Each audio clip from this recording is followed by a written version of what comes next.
जय श्री राम दोस्तों। भगवान राम को भला कौन नहीं जानता। जब भी बात आती है रामायण की, प्रभु श्री राम की छवि मानस पटल पर अंकित हो जाती है। श्री राम को विष्णु जी के 7वें अवतार के रूप में पूजा जाता है और पुराणों व शास्त्रों में भी उनकी महिमा का बखान होता है। त्रेता युग के पालनहारे प्रभु श्री राम को भक्त आज भी पूरी श्रद्धा और भाव से पूजते हैं, उनकी भक्ति में सराबोर हो जाते हैं। रामायण एक ऐसा महाकाव्य है जो कि श्री राम जी के जीवन गाथा पर आधारित है।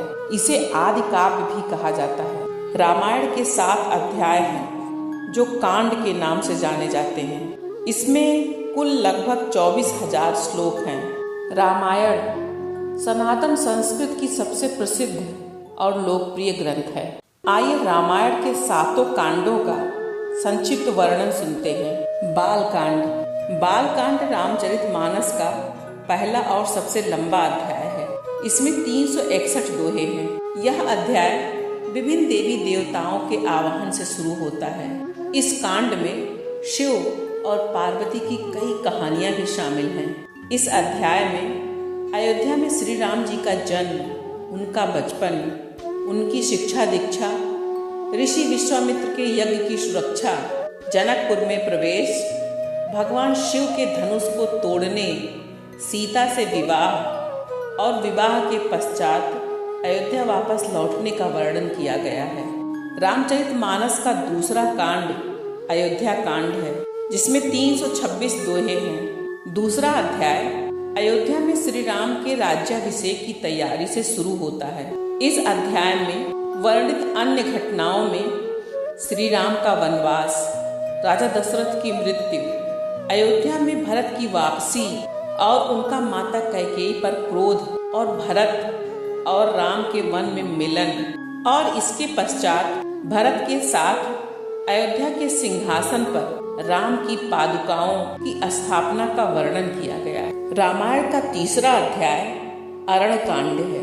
यह अध्याय छोटा लेकिन इसकी घटनाएं अत्यंत महत्वपूर्ण हैं। इसमें 46 दोहे हैं। इस अध्याय में माता सीता और लक्ष्मण के साथ वन में राम के जीवन का वर्णन किया गया है और विभिन्न ऋषियों अत्रि, अनसुईया, अगस्त्य के साथ कैसे उनकी मुलाकात होती है, इसका वर्णन किया गया है।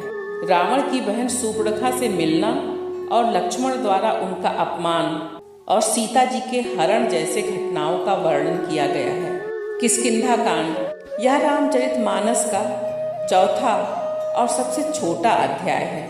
इसमें केवल 30 दोहे हैं। इस अध्याय में हनुमान और श्री राम जी का मिलन, सुग्रीव से राम की मित्रता, बाली का वध और सुग्रीव की सेना द्वारा माता सीता की खोज की शुरुआत को दिखाया गया है। सुंदरकांड यह रामचरितमानस का 5वां अध्याय है और इसे कई लोग पूरे ग्रंथ का हृदय भी मानते हैं। इसमें हनुमान जी के कारनामों का वर्णन किया गया है। उनका समुद्र पार करके लंका में प्रवेश, विभीषण से उनकी मुलाकात, अशोक वाटिका में माता सीता से उनकी मुलाकात और पूरे लंका को अपनी पूंछ से जलाना।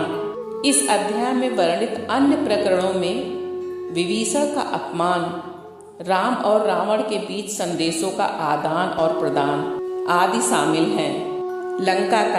लंका कांड रामचरितमानस का 6वां अध्याय है। इसमें 121 दोहे हैं।